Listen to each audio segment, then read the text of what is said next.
Dear learners, welcome to my online class. I am Mohammad Zakir Hussain, Assistant Teacher of English, Daffodil High School, Dohar, Dhaka. Today I am going to take a class, English second paper, class 7, topic voice.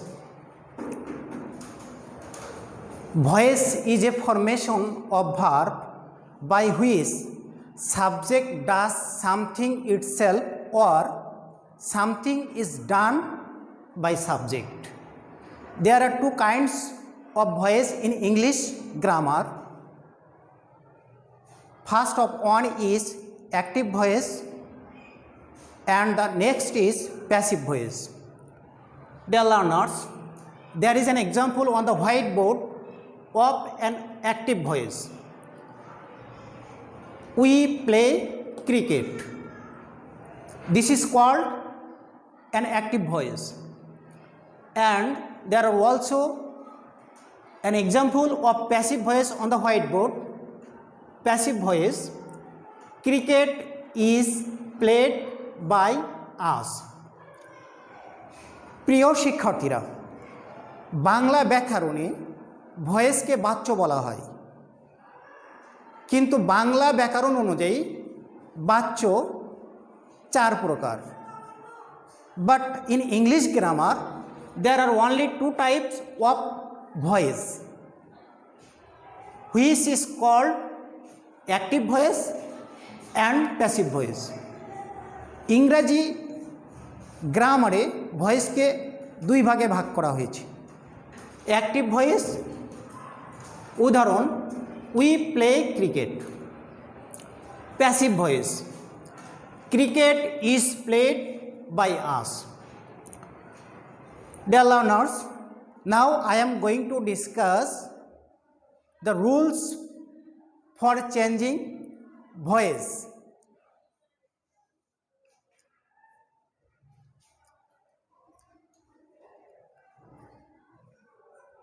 পরীক্ষায় তোমাদের সাধারণত active voice দেয়া থাকবে, passive করতে হবে। Active voice থেকে passive voice করার সময় প্রথমে অ্যাক্টিভ ভয়েসের সাবজেক্ট চিনতে হয়, তারপরে অবজেক্ট চিনতে হয়। অবজেক্টটা অ্যাক্টিভ ভয়েসের অবজেক্টটা প্যাসিভ ভয়েসের সাবজেক্ট হিসেবে লিখতে হয়। তারপরে এই নতুন সাবজেক্ট অনুযায়ী এবং টেন্স অনুসারে একটি বি ভার্ব বসাতে হয়। বি ভার্ব বসানোর পরে প্রদত্ত বাক্যে যে মেন ভার্বটা ছিল সেই মেন ভার্বের পাস্ট পার্টিসিপল হয়। এই পাস্ট পার্টিসিপলের পরে একটা প্রিপোজিশন, অধিকাংশ ক্ষেত্রে বাই বসে। এরপরে অ্যাক্টিভ ভয়েসের সাবজেক্টটা প্যাসিভ ভয়েসের অবজেক্ট হয়। আমরা উদাহরণটা খেয়াল করব। We play cricket. প্রথমে বলা আছে রুলসে অ্যাক্টিভ ভয়েসের object. Dear learners, look at the white board. Active ভয়েসের অবজেক্ট এখানে ক্রিকেট। এই ক্রিকেটকে আমরা প্যাসিভ ভয়েস করার সময় প্রথমে সাবজেক্ট হিসেবে লিখব। এই ক্রিকেট সাবজেক্ট, এখানে সাবজেক্ট হিসেবে লিখলাম। এরপরে রুলস নাম্বার 2-এ যাই। সাবজেক্ট এবং টেন্স অনুসারে বি ভার্ব বসে। এখানে subject cricket, third person singular number এবং প্রথম বাক্যটা প্রেজেন্ট ইনডিফিনিট টেন্সে আসে। এই প্রেজেন্ট ইনডিফিনিট টেন্স অনুসারে বি ভার্বের যে রূপগুলো আছে সেখান থেকে আমরা একটা বি ভার্ব লিখব। Look at the white board. আমি বি ভার্বের রূপগুলো লিখে রেখেছি তোমাদের বোঝার সুবিধা অর্থে। বি ভার্বের প্রেজেন্ট ফর্মে প্রেজেন্ট ইনডিফিনিট টেন্সে প্যাসিভ করার জন্য আমরা যে রূপগুলো ব্যবহার করতে পারি তার ভিতরে অ্যাম, ইজ, আর। বি নিজেও একটা অক্সিলারি ভার্ব হিসেবে প্যাসিভ ভয়েসে ব্যবহৃত হয়। সাধারণত বিটা ফিউচার টেন্সে ব্যবহৃত হবে, আর প্রেজেন্ট টেন্সে অ্যাম, ইজ, আর এই তিনটা রূপের যে কোনো একটা ব্যবহৃত হবে। ডিয়ার লার্নার্স, এখানে subject cricket third person singular number, এই জন্যে আমরা অ্যাম লিখতে পারবো না, আর লিখতে পারবো না, ইজ লিখব। এরপরে রুলস, মেন ভার্বের পাস্ট পার্টিসিপল হয়। অ্যাক্টিভ ভয়েসের মেন ভার্বটা ছিল প্লে, আর প্লের পাস্ট পার্টিসিপল ফর্ম প্লেড, অর্থাৎ ভি থার্ড দিয়ে আমরা চিহ্নিত করতে পারি। এরপরে একটা প্রিপোজিশন, জেনারেলি আমরা প্রিপোজিশন বাই ইউজ করি, কতগুলো ব্যতিক্রম ভার্ব আছে, সেই ভার্বগুলোর ক্ষেত্রে আমরা বাই লিখতে পারি না, সেগুলো পরের ক্লাসে আলোচিত হবে। এরপরে অ্যাক্টিভ ভয়েসের subject. Dear learners, look at the white board. Active ভয়েসের সাবজেক্ট এখানে আছে উই। এই উইটাকে প্যাসিভ ভয়েসের অবজেক্ট হয়। প্যাসিভ ভয়েসের অবজেক্ট উই করতে হলে আমাদেরকে অবজেক্টিভ ফর্মে লিখতে হবে আস। আমি আবার একবার রিপিট করার ট্রাই করতেছি, মনোযোগ দিয়ে একটু খেয়াল করো। অ্যাক্টিভ ভয়েসের অবজেক্ট ছিল এখানে ক্রিকেট, প্যাসিভ ভয়েসের সাবজেক্ট হয়, সুতরাং ক্রিকেটকে আমরা সাবজেক্ট হিসেবে লিখেছি। নেক্সট, সাবজেক্ট এবং টেন্স, অর্থাৎ এই যে সাবজেক্ট আমি লিখলাম, এই সাবজেক্ট অনুসারে এবং টেন্স, প্রথম বাক্যটা যে টেন্সে ছিল, প্রথম বাক্যটা ছিল প্রেজেন্ট ইনডিফিনিট টেন্স, টেন্স অনুসারে বি ভার্ব বসে। বি ভার্বের অনেকগুলো রূপ আছে, কিন্তু এই subject third person singular number এবং টেন্সটা প্রেজেন্ট ইনডিফিনিট হওয়ার কারণে আমরা ইজ ব্যবহার করেছি।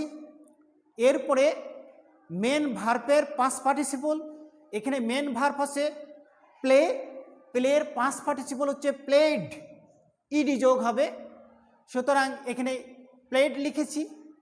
এরপরে প্রিপোজিশন বাই, তারপরে অ্যাক্টিভ ভয়েসের সাবজেক্ট প্যাসিভ ভয়েসের অবজেক্ট হয়। এখানে অ্যাক্টিভ ভয়েসের সাবজেক্ট আছে উই, আমরা উইটাকে অবজেক্ট হিসেবে ইউজ করার জন্য আস করেছি। ডিয়ার লার্নার্স,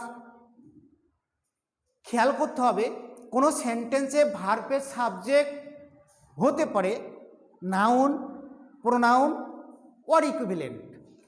এই বাক্যে সাবজেক্ট হিসেবে উই একটা প্রোনাউন ব্যবহৃত হয়েছে। In the field of changing voice, আমাদেরকে মনে রাখতে হবে যদি কোনো সেন্টেন্সের সাবজেক্ট নাউন না হয়ে প্রোনাউন হয়ে থাকে, তাহলে প্রোনাউনের দুইটা ফর্ম আছে, একটা হচ্ছে সাবজেক্টিভ ফর্ম আর একটা হচ্ছে অবজেক্টিভ ফর্ম।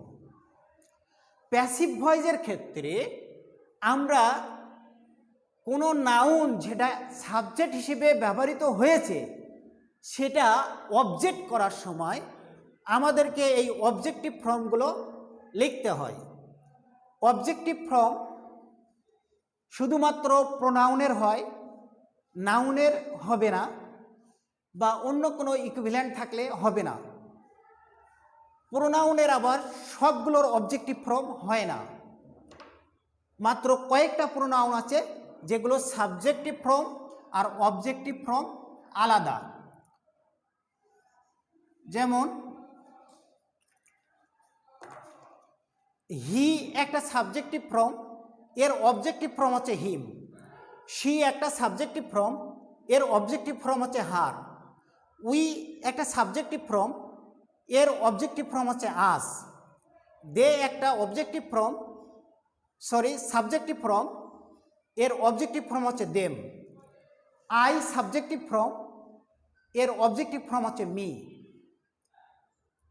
ইউ প্রোনাউন হওয়ার পরেও এর সাবজেক্টিভ এবং অবজেক্টিভ ফর্মের কোনো ভেরিয়েশন নাই, এই জন্যে আমি ওগুলো লিখি নাই। The learners, try to understand this rules of changing voice active to passive. আমরা অ্যাক্টিভ থেকে প্যাসিভ করার জন্যে প্রথমে সেন্টেন্সের সাবজেক্ট চিনতে হয়েছে, ভার্ব চিনতে হয়েছে, অবজেক্ট চিনতে হয়েছে। এরপরে সেই অবজেক্টটাকে অ্যাক্টিভ ভয়েসের সাবজেক্ট হিসেবে লিখতে হয়েছে। তারপরে আমাদেরকে কি করতে হয়েছে, এমন একটা ভার্ব নিয়ে আসতে হয়েছে যেটা অ্যাক্টিভ ভয়েসে ছিল না, এবং সে ভার্বটা কি, বি ভার্ব। বি ভার্বের অনেকগুলো রূপ আছে। সেটা কি, বি নিজে একটা, এম, ইজ, আর। এখানে বিটা ফিউচার টেন্সে ইউজ হয়, এম, ইজ, আর এগুলো প্রেজেন্ট টেন্সে ব্যবহৃত হয়, ওয়াজ, ওয়ার পাস্ট টেন্সে ব্যবহৃত হয়, বিইআইএনজি বিং সকল কন্টিনিউয়াস টেন্সে ব্যবহৃত হয় in the field of changing voice. আর বিইএন বিন এটা সকল পারফেক্ট টেন্সে ব্যবহৃত হয় in the field of changing voice. এই ভার্বটা অ্যাক্টিভ ভয়েসে ছিল না, কিন্তু লিখতে হয়েছে। নেক্সট আমাদের যেটা করতে হয়েছে, মেন ভার্ব বা প্রিন্সিপাল ভার্বটাকে চিনতে হয়েছে, চিনে ওর পাস্ট পার্টিসিপল ফর্ম সঠিক বানানটা, স্পেলিংটা লিখতে হয়েছে। এখানে প্লে ছিল, প্লেড লিখেছি আমরা। তারপরে একটা প্রিপোজিশন বসাতে হয়, আমরা এখানে প্রিপোজিশন বাই লিখেছি। তারপর কি করতে হয়েছে, সাবজেক্টের অবজেক্ট ফর্ম যদি থেকে থাকে সেটা লিখতে হবে। আর যদি এখানে কোনো সাবজেক্ট, নাউন, রহিম, করিম থেকে থাকতো তাহলে আমরা সেটাই বসতাম, কারণ নাউনের অবজেক্টিভ ফর্ম আলাদাভাবে লেখার প্রয়োজন নেই, এটা হয় না। এটাই মূলত অ্যাক্টিভ ভয়েস থেকে প্যাসিভ ভয়েসে রূপান্তরিত করার নিয়ম বা কৌশল বা রুলস, আমরা যেটাই বলি না কেন। এখানে আমি আবার তোমাদেরকে উল্লেখ করতে চাই, in the field of changing active voice into passive we have to learn properly subject of the sentence, object of the sentence, tense of the sentence, ওই বাক্যটাতে কোন টেন্সটা ব্যবহৃত হয়েছে সেটা। তারপরে বি ভার্বের রূপগুলো চিনতে হয়, যেটা আমি এখানে লেখার চেষ্টা করেছি, be, am, is, are, was, were, been এবং বিং। তারপরে প্রিপোজিশন চিনতে হয়। অধিকাংশ ক্ষেত্রে অধিকাংশ ভার্বগুলো প্যাসিভ ভয়েসের সময় প্রিপোজিশন বাই নিতে পারে, মাত্র কয়েকটা ভার্ব আছে সেগুলো বাই না নিয়ে টু, ইন, অ্যাট এগুলো বসে, উইথ বসে কোনো কোনো ক্ষেত্রে। আমরা পরবর্তী ক্লাসে এগুলো আলোচনায় আনব। তারপরে সাবজেক্ট চেনার পরে আবার একটা কাজ করতে হয়, যে সাবজেক্টটা নাউন না প্রোনাউন। যদি প্রোনাউন হয়ে থাকে তার আবার দুইটা ফর্ম আমাদেরকে একটু চিনতে হবে, সাবজেক্টিভ ফর্ম এবং অবজেক্টিভ ফর্ম। যদি নাউন হয়ে থাকে নো টেনশন, আমরা এই নাউন যেটা সাবজেক্ট হিসেবে বসেছিল অ্যাক্টিভ ভয়েসে ওটা আমরা এখানে লিখতে পারবো। ডিয়ার লার্নার্স, প্যাসিভ ভয়েস শেখার ক্ষেত্রে গ্রাউন্ড রুলস এটুকুই। একটু মনোযোগ দিয়ে যদি তোমরা ফলো করো তাহলে দেখবে খুব ইজি লাগছে। এখানে একেবারে সহজ সহজ গ্রামেটিক্যাল ইভেন্টগুলো আলোচিত হয়েছে, যেগুলো তোমরা আগের থেকেই শিখেছো, যেমন সাবজেক্ট, ভার্ব, অবজেক্ট, টেন্স। এরপরে নাউন আর প্রোনাউনের একটা প্রয়োজন এসেছে। প্রোনাউনের আবার দুইটা ফর্ম আছে, একটা হচ্ছে সাবজেক্টিভ রূপ আর একটা হচ্ছে অবজেক্টিভ রূপ। আরেকটা জিনিস নতুনভাবে আমাদেরকে প্যাসিভ ভয়েসে লিখতে হয়, সেটা হচ্ছে বি ভার্ব। এই বি ভার্বের বিভিন্ন রূপগুলো আমি এখানে উল্লেখ করেছি। তারপরে প্রিপোজিশন, তোমরা এগুলোও অতীতে শিখেছো। তারপরে আমরা কি করেছি, ওই সাবজেক্টটাকে অবজেক্ট হিসেবে লিখেছি, যেটা অলরেডি আমি বললাম। এইগুলো একটু ফলো করে যদি তোমরা এবার বইয়ের সাহায্য নাও, দেখবা অনুশীলনের যে কাজগুলো তোমাদের দেওয়া আছে সেগুলোও নিজেরা পারতেছ। ডিয়ার লার্নার্স, আশা করি তোমরা বুঝতে পেরেছ। এরপরেও যদি কোনো সমস্যা থাকে তোমরা যোগাযোগ করো। একটা কথা না বললেই নয়, করোনা প্যান্ডেমিক আমাদেরকে দারুণভাবে আক্রান্ত করেছে। এই জন্যে প্রত্যেকটা কাজ শুরু এবং শেষ করার পরে আমরা হ্যান্ড স্যানিটাইজার ইউজ করব। আর যখন আমরা বাড়ি থেকে বাইরে যাব প্রত্যেকেই অবশ্যই মাস্ক ইউজ করব।